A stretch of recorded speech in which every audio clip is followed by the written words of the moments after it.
See, Jane Foster, this ain't science we're talking about. Hey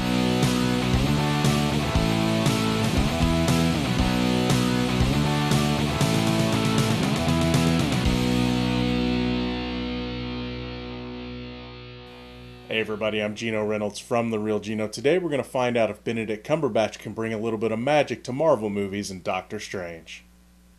After neurosurgeon Dr. Stephen Strange loses most of the usage of his hands after a car wreck and he exhausts all options on repairing them, he goes on a journey looking for unconventional healing. This leads him to discovering a world he never knew existed, nor he would ever have believed in. Now, right from the start of this movie, you know you were in for something a little different, a little special, a little strange, if you will, from the Marvel Cinematic Universe. While this is an origin story for the title character, the story begins by showing you a bit of the magic that is to come later. I thought this was a great way to get the viewer invested right away. As an origin story, the filmmakers had to cram a lot into this movie in a short amount of time, and for the most part it worked pretty well. There were a few times I would have liked the story to have slowed down a little bit, especially when it came to Doctor Strange's training in the mystical arts. That being said, the use of a montage to tell the story helped to keep the story moving to the parts that most people were there to see, which of course is the magic. I'll get my very minor complaints out of the way real quick. Along with me wanting the movie to be a bit longer to slow the story down a little bit, the humor of the movie was a minor issue for me as well. While it worked for the most part, there were a few scenes that got a little silly here and there, which changed the tone of the scene. I also have this feeling that in the end, the MCU is going to have way too many snarky characters by the time Avengers Infinity War rolls around. Now, back to the magic. For those wondering, while the movie doesn't totally dismiss the whole magic is science, science is magic BS from the Thor movies, it doesn't cram it down your throat Jane Foster style like those movies did.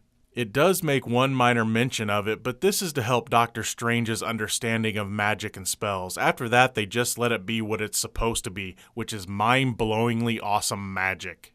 That brings me to the visuals of the movie. Holy shit. In the simplest terms, I would call the visuals creative, mind-bending, and trippy. The movie deals with time-bending, other dimensions, spellcasting, and other magical elements, and all of them are really cool. While I don't normally promote 3D, the screening that I attended was in 3D. I have to say that the use of it for this movie actually added to the experience when it came to the scenes involving other worlds and spellcasting. Now, is it necessary to the experience? No, not at all. The story and the characters stand on their own, but it didn't hurt the experience like it does for a lot of other movies.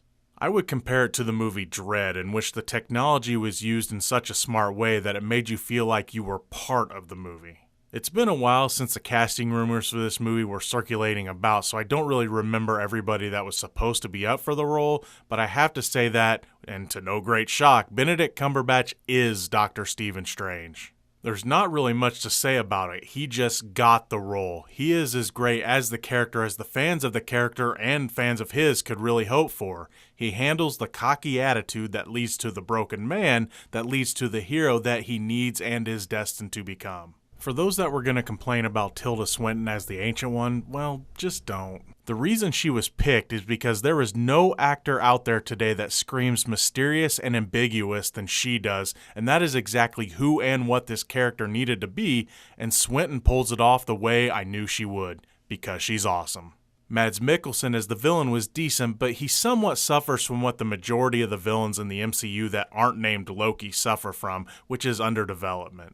His character's not too generic motivations are what kept him interesting. When it comes to Mordo, despite knowing where the character will eventually end up, I look forward to watching Chiwetel Ejiofor's take on the character in the future. I really liked Benedict Wong as Wong. His deadpan delivery really played well off of Cumberbatch's snarkiness.